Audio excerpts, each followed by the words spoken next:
Kisah makam seorang wanita yang sangat harum semerbak. Di masa dahulu, Nabi Muhammad SAW pernah menjumpai peristiwa aneh di saat perjalanan Isra. Dalam perjalanan itu, tiba-tiba tercium aroma wewangian yang sangat harum. Karena penasaran, Nabi Muhammad lantas bertanya kepada malaikat Jibril, "Wahai Jibril, aroma wangi apa ini?" Malaikat Jibril menjawab, "Ini adalah aroma wangi seorang wanita tukang sisir rambut putri Fir'aun dan aroma wangi anak-anaknya."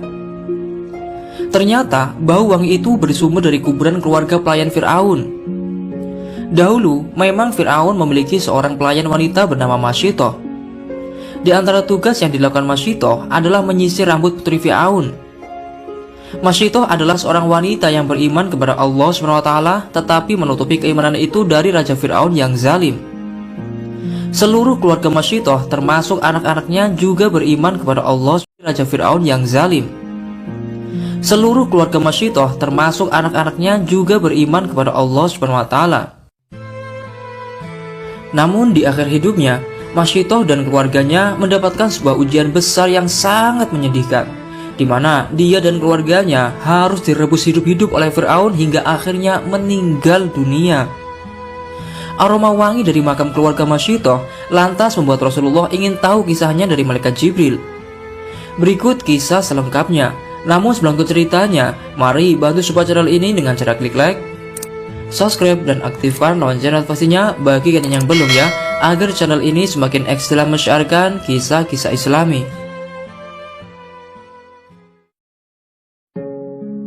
Malaikat Jibril lantas mengisahkan kisah Masyitoh kepada Rasulullah SAW.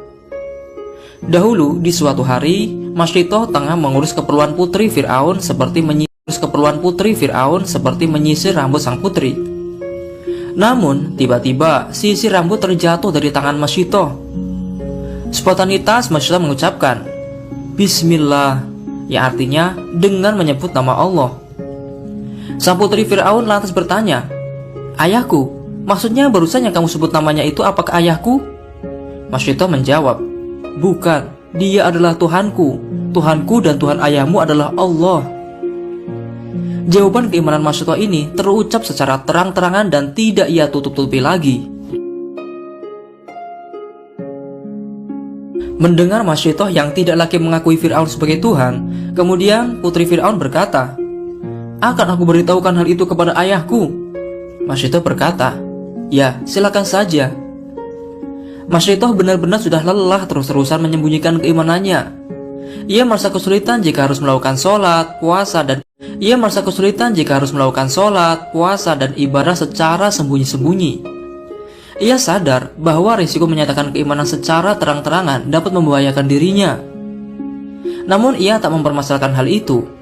Masyitoh lantas mempersilahkan putri Fir'aun untuk mengadukan keimanannya itu kepada ayahnya Fir'aun. Setelah putri Fir'aun mengadukan keimanan tukang sisirnya kepada sang ayah, kemudian Fir'aun memanggil Masyitoh untuk dimintai klarifikasi. Dihadapkanlah Masyitoh, lalu ditanya Fir'aun, "Wahai Masyitoh, apa kamu punya Tuhan selain aku?" Dengan tegas dan mantap, Masyitoh menjawab, "Ya benar, Tuhanku dan Tuhanmu adalah Allah." Mendengar pengakuan Masyitoh yang ternyata tidak mengakui Fir'aun sebagai Tuhan, hal ini lantas membuat Fir'aun murka naik pitam. Pengakuan seperti ini jelas dirasa Fir'aun merendahkan dirinya, karena menurutnya tidak ada Tuhan di dunia ini yang wajib disembah kecuali dirinya. Kemurkaan Fir'aun menjadi ujian dan ancaman berat bagi Masyitoh dan keluarganya. Fir'aun lantas memerintahkan para pengawalnya untuk menyiapkan tungku api besar. Tungku lalu dinyalakan, diletakkan juga di atas sebuah kuali besar berisi air. Kemudian dipanaskanlah air dalam kuali itu hingga panas mendidih. Dengan alat ini, nantinya Fir'aun akan memerintahkan Masyitoh dan keluarganya untuk menjeburkan diri mereka satu persatu ke dalam kuali mendidih itu. Kezaliman seperti ini adalah hal biasa yang dilakukan Fir'aun kepada orang-orang yang tidak mengakuinya sebagai Tuhan semesta alam. Padahal sebenarnya jelas Fir'aun adalah seorang manusia biasa yang hanya dititipi Allah kekuasaan dan jabatan dunia saja.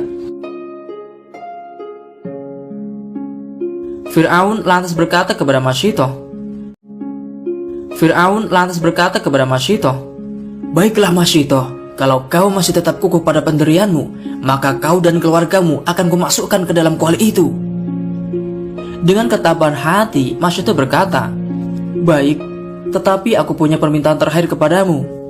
Fir'aun bertanya, "Apa permintaan terakhirmu?" Masyitoh menjawab, "Aku ingin agar kau kumpulkan tulang-tulangku dan tulang-tulang anakku dalam satu kain kafan, lalu kau kuburkan kami."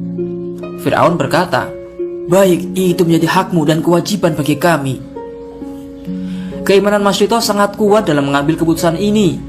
Ia lebih takut azab Allah daripada kezaliman Fir'aun ini. Kemudian Fir'aun memerintahkan satu persatu anak-anak Masyitoh untuk menyeburkan diri ke dalam kuali mendidih itu. Keimanan Masyitoh dan keluarganya sangatlah kuat, dan mereka lebih memilih mempertahankan keimanannya kepada Allah daripada harus murtad. Satu persatu anak Masyitoh lalu masuk ke dalam tungku kuali yang mendidih hingga akhirnya wafat dalam kondisi syahid. Hingga kemudian tiba giliran anak Masyitoh yang masih bayi dan masih disusui. Masyitoh merasa sangat kasihan melihat anaknya yang masih balita hendak direbus hidup-hidup. Mana ada seorang ibu yang tega melihat anak-anaknya mati secara mengenaskan. Masyitoh rasanya ingin mundur demi anaknya. Tetapi Allah lantas meneguhkan pendirian Masyitoh lewat anaknya.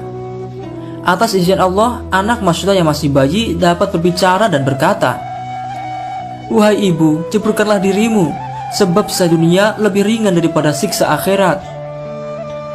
Si bayi seakan-akan berpesan kepada ibunya untuk tetap bersabar menghadapi ujian berat ini, berat daripada siksa dunia. Kemudian iman Masyitoh bertambah kuat dan mantap.